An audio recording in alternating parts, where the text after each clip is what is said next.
UFOs exist. The U.S. government found quite a number of them, and they are indeed of non-human origin.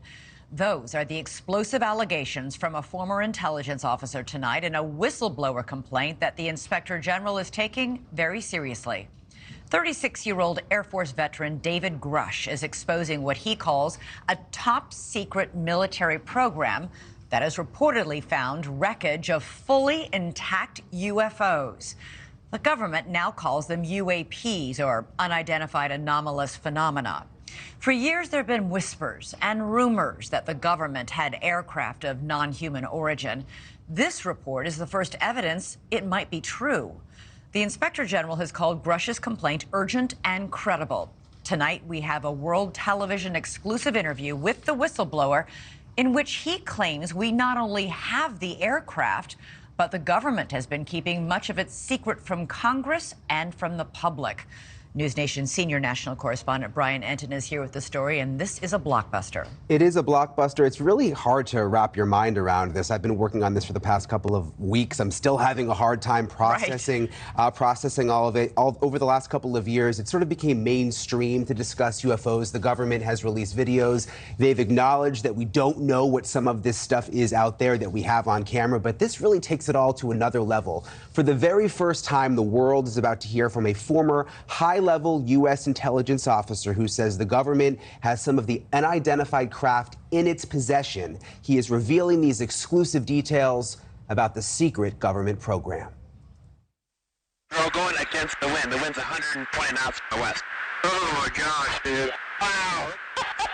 We have all seen these blurry videos of unidentified flying objects. Video evidence, if you will, that old tales of UFOs may not all be conspiracy theories. In recent years, Congress starting an official U.S. government Unidentified Aerial Phenomena Task Force, recently renamed the All-Domain Anomaly Resolution Office, or AARO.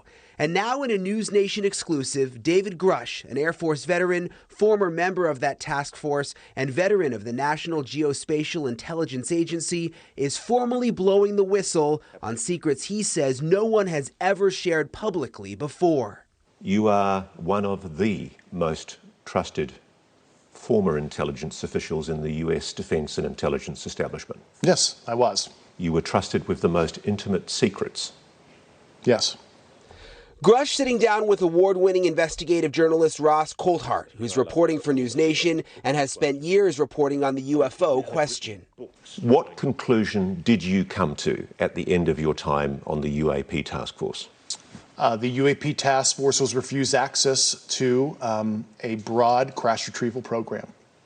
When you say crash retrieval, what do you mean? These are retrieving non-human origin technical vehicles, call it spacecraft if you will, non-human, exotic origin vehicles that have either landed or crashed. We have spacecraft from another species. We do, yeah. How many? Quite a number. You're kidding. No. I thought it was totally nuts, and I thought at first I was being deceived. It was a ruse. People started confiding in me. They approached me. I have plenty of current and former senior intelligence officers that came to me, many of which I knew almost my whole career, that confided in me they were a part of a program. They named the program. I've never heard of it. And they told me, based on their oral testimony, and they provided me documents and other proof, that there was, in fact, a program that the UAP task force was not read into.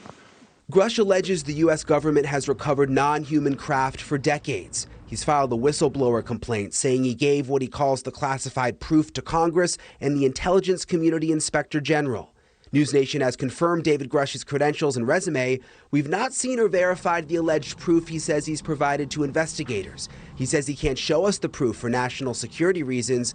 He also tells us he's not seen photos of the alleged craft himself, but has talked extensively with other intelligence officials who have. If you're right, if you're telling us the truth, everyone, the entire American public, has been lied to for decades. Yeah, there's a sophisticated disinformation campaign targeting the U.S. populace, which is extremely unethical and immoral. You are saying to the human race, for the first time, an official intelligence representative at a high level from the US government is saying publicly, we are not alone.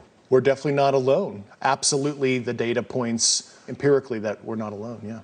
Do we have bodies? Do we have species of Well, non-human? naturally, when you recover something that's either landed or crashed, sometimes you encounter dead pilots. And believe it or not, as fantastical as that sounds, it's true.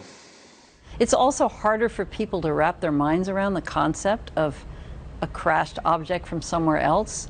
It's easier to accept that, yeah, we see things in the sky that we can't explain. Journalist Leslie Kean broke Rush's whistleblower story this morning in the debrief. Ms. Kean's career has been mainstream and credible, having written a series of reports on UFOs in the New York Times dating back to 2017. He has the credentials, but there's no documents that he's handed over. There's no pictures. And as a journalist, you want to see documents, you want to see pictures. Does that raise a red flag? Not at all, Brian. I mean, you mean documents that actually describe the craft? Correct, yeah, like government documents, or to be able to see it for ourselves. Of course, don't we all want that? And the problem with that is all of that information is classified. You know, as we said in the story, everything that Grush told Congress and told the Inspector General of both the IC, the Intelligence Community Inspector General, and the Department of Defense Inspector General, all of that information is classified. In 2017, Kean reported exclusively in the New York Times that the Pentagon had a secret UFO program. 3 years later, the Pentagon confirmed her story. Her latest report is even more explosive, but Kean says she has multiple sources who back up Grush's story. I believe it because of all the sources I have who have told me the same thing. So who am I to doubt these very, very high-level people who have been inside these programs for decades, have done their work, and are all telling me the same thing? I mean, I don't think there's some kind of conspiracy among all these people who don't know each other to make something like this up. So I've got to be blunt about this. You're not making this up. This is not a lie. No, absolutely not. Because everybody watching this right now is looking at your face. They're going, is this guy for real? I am for real. And I'm sitting here at great personal risk and obvious professional risk by talking to you today. And just within the last 10 minutes or so, the Pentagon has released a statement to News Nation about this report. They say to date, AARO has not discovered any verifiable information to substantiate claims that any programs regarding the possession or reverse engineering of extraterrestrial materials have existed in the past or exist currently. AARO is committed to following the data and its investigation wherever it leads. AARO, working with the Office of the General Counsel and the Air Force Office of Special Investigations, has established a safe and secure process for individuals to come forward with information to aid AARO in its congressionally mandated historical review. AARO's historical review of records and testimonies is ongoing and due to Congress by June 2024, and AARO welcomes the opportunity to speak with any former or current employee or contractor who believes they have information relevant to this historical review. And Elizabeth, we know that David Grush, he's filed that whistleblower complaint. He's been on the record under oath testifying to many of these things that he said in our report tonight. Right, and it's important to point out that this statement from the Pentagon, from AARO, Grush is alleging that this top secret program is keeping it a secret from AARO. So. Yeah, exactly. And if Grush what he's saying is true, the spokespeople, all of those folks at that level wouldn't even know this was going on anyway. All right, I got to ask you, he has a compelling story to tell. Very little of it seems like firsthand knowledge. Isn't he just repeating what somebody else has told him or somebody else has showed him? Yes, that is what he's doing, but he says he's talked to a number of people who are in very, very high-level positions. He also had basically the highest level of classified material information that he was able to receive. We went back and checked over, his history, all of his credentials.